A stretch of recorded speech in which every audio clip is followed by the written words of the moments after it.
आपके साथ क्रूरलिटी अगर होती है तो आपको जानना चाहिए इस एक्ट को, क्योंकि आपको बहुत सारे अधिकार दिए हैं हमारे देश के कानून ने। दोस्तों, आप चाहें तो वो लड़की है जो विक्टिम है, जो परेशान है, या फिर आप वो लड़के हैं जिन लड़कों के ऊपर गलत तरह से केस डाल दिए गए, दोनों के ही काम का ये वीडियो है।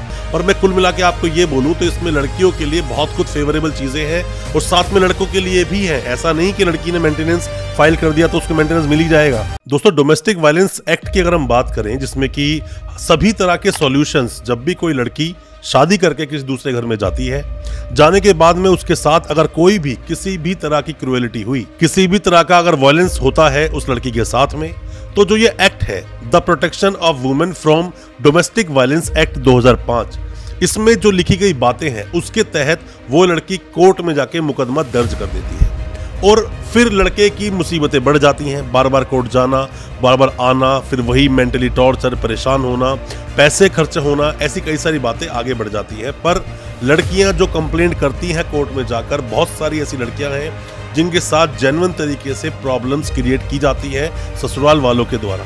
फिर वो चाहे पति हो, पति की पूरी फैमिली हो, या पति के यार दोस्त हो, या फिर वो रिश्तेदार हो जो घर पे आते जाते हैं, ताना मारते हैं या बोलते हैं कि लड़की बहुत काली है, तुमने शादी क्यों कर ली। ताने मारना कि बच्चा टाइम से नहीं हो रहा है, ये कैसी लड़की शादी कर ली। या फिर आप अच्छी का सैलरी कमाते हो, आपका पैसा छीन लेना, ले लेना, उस पैसे पर खुद कुंडली मारकर बैठ जाना। या फिर जो आपका स्त्री धन है, जो भी आपको उपहार मिले, गिफ्ट मिले, जो भी कुछ आप अपने मैके से लेकर आए हैं, उन सब पर अपना हक जमाना। इन सब की बातों में या फिर आपको टोन कसना, गालियां देना, आपके साथ किसी तरह से इमोशनल अत्याचार करना, ऐसी बहुत सारी बातें हैं जिन सब के जवाब आपको मिलते हैं डोमेस्टिक वायलेंस एक्ट 2005 में। आपके साथ क्रूरलिटी अगर होती है तो आपको जानना चाहिए इस एक्ट को, क्योंकि आपको बहुत सारे अधिकार दिए हैं हमारे देश के कानून ने। अगर हम इस एक्ट की बात करें, ज्यादा बड़ा ये एक्ट है नहीं, और साथ में ही कुछ जो सेक्शंस है, कुछ धाराएं हैं, क्या कहती हैं वो धाराएं और क्या है आपके अधिकार, उन सब पर आज हम डिस्कस करने की कोशिश करेंगे अपने इस वीडियो के माध्यम से। ज्यादा कुछ जानने के लिए डोमेस्टिक वायलेंस एक्ट 2005, दोस्तों बने रहिए हमारे इस वीडियो के साथ। नमस्कार दोस्तों, स्वागत करता हूं फिर एक बार आप सभी का अपने इस यूट्यूब चैनल पर, जिसका नाम है फाइट फॉर ट्रू। मेरा नाम है वीरेंद्र वर्मा। जैसा कि आप सभी जानते हैं, हम इसी तरह की लीगल अवेयरनेस की वीडियोस आपके लेकर आते हैं और आपको बनाते हैं कानूनी जानकार। दोस्तों, the protection of women from domestic violence act 2005, इस एक्ट के अनुसार अगर आपके साथ कोई भी ज्यादती, क्रूएलिटी, किसी भी तरह की एब्यूजिव लैंग्वेज यूज की जाती है, या किसी भी तरह से डोमेस्टिक वायलेंस होता है, तो इस एक्ट में लिखी गई बातें, उनका आप सहारा ले सकते हैं। इस एक्ट में टोटल ही देखें तो 37 टोटल ही धाराएं हैं। ज्यादा बड़ा एक्ट नहीं है। आप कोई भी नए वकील साहब हैं या फिर लॉ स्टूडेंट हैं, आपको पढ़ना बड़ा आसान है। इतनी कोई मेन धारा इसके अंदर है नहीं, बट जो कुछ मेन धारा है उनके बारे में आज हम डिस्कस जरूर करेंगे अपने इस वीडियो के माध्यम से। दोस्तों, आप चाहें तो वो लड़की है जो विक्टिम है, जो परेशान है, या फिर आप वो लड़के हैं जिन लड़कों के ऊपर गलत तरह से केस डाल दिए गए, दोनों के ही काम का ये वीडियो है। और दोनों ही अगर इस वीडियो को समझेंगे तो आपके साथ बहुत तरह की ऐसी चीजें जो गलत घटित हो सकती है, कम से कम होगी नहीं। ये एक्ट बोलता है, इसका सेक्शन 12 सबसेक्शन 5 अगर आप पढ़ते हैं तो ये बोलता है कि इस एक्ट के अनुसार जो भी केस जो शुरू होगा विदिन 60 डेज का जो टाइम है, फर्स्ट डे जो हियरिंग का हुआ उससे 60 दिन के अंदर अंदर इस केस को खत्म कर दिया जाएगा।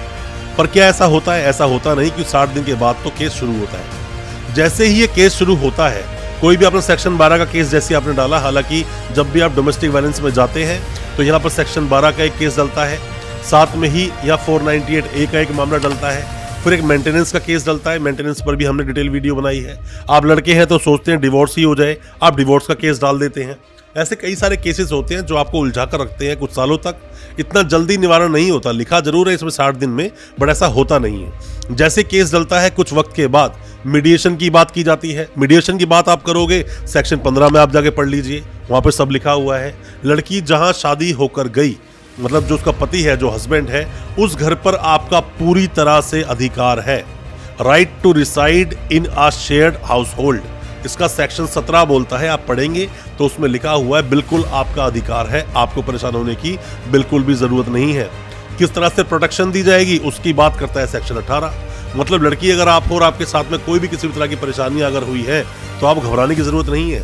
आपने मेंटेनेंस की एप्लीकेशन डाली है, मेंटेनेंस आपको मिलनी चाहिए। गुजारा भत्ता की जो आप डालते हो कि आप कोई काम नहीं करते हो या फिर आपकी जॉब नहीं करते हो, बिजनेस नहीं करते हो, कुल मिलाकर अर्निंग सोर्स आपके पास नहीं है, तो कितनी तरह से आप मेंटेनेंस ले सकते हैं। मैंने पहले भी आपको 4-5 तरीके बताए थे अलग अलग एक्ट के अनुसार। वो आप मेंटेनेंस वाली मेरी वीडियो देख लेना, मैं उसको डिस्क्रिप्शन बॉक्स में डाल दूंगा, तो आसान होगा आपके समझने के लिए। आप कभी मेंटेनेंस डालते हैं तो कई बार ऐसा होता है कि नहीं अभी तो नहीं मिलेगा मेंटेनेंस, ये मामला आगे बढ़ेगा, तो मॉनेटरी रिलीफ की बात कर लीजिए।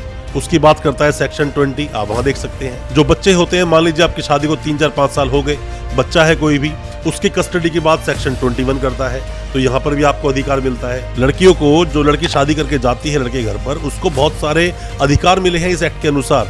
कंपनसेशन ऑर्डर्स मिल जाते हैं कई बार कि आपको मुआवजा दिया जाएगा, ऐसा भी होता है। या फिर आपको एक चीज और होता है, आप इसका सेक्शन 23 पढ़े, पावर टू ग्रांट इंटरिम, मतलब इंटरिम रिलीफ जो मिलता है उसका मिलता है। या फिर एक्स पार्टी की बात की गई है, एक्स पार्टी ऑर्डर्स की, आप उसके लिए सेक्शन 23 पढ़ सकते हैं, वहां पर डिटेल में लिखा हुआ है। और मैं कुल मिला के आपको ये बोलूं तो इसमें लड़कियों के लिए बहुत कुछ फेवरेबल चीजें हैं और साथ में लड़कों के लिए भी है। ऐसा नहीं कि लड़की ने मेंटेनेंस फाइल कर दिया तो उसको मेंटेनेंस मिल ही जाएगा। मैंने कुछ बातें आपको बताई थी, आप उन बातों को अगर समझें, जैसे कि लड़की अगर लिव इन रिलेशन में हो, अडल्ट्री में हो, उसको मेंटेनेंस नहीं मिलेगा। या फिर लड़की किसी भी बिना सफिशिएंट रीजन दिए जाकर कहीं और रहना शुरू कर दिया, आपको पता ही नहीं क्यों रहती है वो, वहां पर भी नहीं मिलेगा। एक सेक्शन 9 की एप्लीकेशन जाती है, जो मैं आपको हमेशा बोलता हूं, अगर लड़की बिना बताए चली गई है तो सेक्शन 9 की एप्लीकेशन भेजो।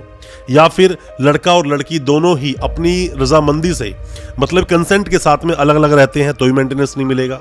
पर मैं आपको बता दूं दोस्तों, कभी भी अगर कोई भी डोमेस्टिक वायलेंस किसी भी लड़की के साथ होता है, फिर वो किसी भी तरीके से हो, मैंने बहुत सारे अधिकार बताए हैं आपको, आप मेरी पिछली वीडियोस देखेंगे बहुत कुछ समझ पाओगे। और अगर वो वीडियोस आप देख लोगे, कम से कम अपने अधिकारों को आप बहुत अच्छे से जान लोगे। जितने भी लोग हमारे इस चैनल से जुड़े हुए हैं, कुछ वक्त से वीडियोस देखते आ रहे हैं, हम क्रिमिनल केसेस पर वीडियोस बनाते हैं और आपको आपके अधिकार बताते हैं। कहीं ऐसा ना हो कभी किसी दिन आप ऐसे मामले में फंस जाओ जिस मामले में आपका अधिकार तो निकलने का है, पर उल्टा आप उस केस में फंस जाओ। क्योंकि कभी ना कभी जीवन में एक ना एक बार हर व्यक्ति का थाने, पुलिस से, कोर्ट कचहरी से वास्ता पड़ता जरूर है। अगर आप जानकार होंगे तो आपको यही प्रॉब्लम्स ज्यादा परेशान करेंगी नहीं। जैसे लड़कियों के साथ में जब भी कोई डोमेस्टिक वायलेंस होता है, पहले शुरुआत होती है थोड़ी चीजों से, गाली वाली देने से, फिर मारपीट और बात आती है। एक वक्त के बाद दहेज हत्या का मामला आ जाता है 3-4 का, जिसमें कि लड़के से ज्यादा कुछ पूछताछ भी नहीं होती और सीधा उसको उठाकर जेल में डाल देते हैं। अगर वो 7 साल के अंदर अंदर उस लड़की की मृत्यु हो जाती है, कंसीडर किया जाएगा कि दहेज हत्या था। ऐसी बहुत सारी बातें हैं। आप इस एक्ट को अच्छे से समझें, अच्छे से पढ़ें। अगर आप नए वकील साहब हैं, जो सेक्शंस बताए हैं उन सबको आप देखें, उसके अनुसार अपनी पिटीशन रेडी करें। और अगर आप कोई लॉ स्टूडेंट हैं, हम बहुत तरह की वीडियोस लेकर आए हैं, उनको आप देखें। पर मैं कुल मिला के आपको ये बोल दूं कि डोमेस्टिक वायलेंस जो एक्ट है, इस एक्ट को पढ़ने के बाद में केसेस को लड़ना, समझना, पिटीशन रेडी करना आपके लिए बहुत हद तक आसान हो जाएगा। आपके दिल में कोई भी सवाल है, किसी भी तरह के सवाल हैं, आप कमेंट बॉक्स में सवालों को पूछें, हम आपको रिप्लाई जरूर करेंगे। या फिर कुछ भी आप पर्सनल डिस्कस करना चाहते हैं तो आप हमें व्हाट्सएप कर सकते हैं और अगला वीडियो किस टॉपिक पर चाहते हैं वो भी हमें जरूर बताएं। हम उस पर वीडियो जल्द से जल्द लेकर आएंगे और आपके हर तरह के डाउट्स को क्लियर करने की कोशिश करेंगे। दोस्तों, अच्छा लगा आज का वीडियो? हमारी वीडियो को ज्यादा से ज्यादा अपने दोस्तों, परिजन, परिवार में शेयर करें ताकि वो भी अपने आप को कानूनी जानकार बना सके। बहुत बहुत शुक्रिया दोस्त, धन्यवाद हमारे इस वीडियो के साथ बने रहने के लिए।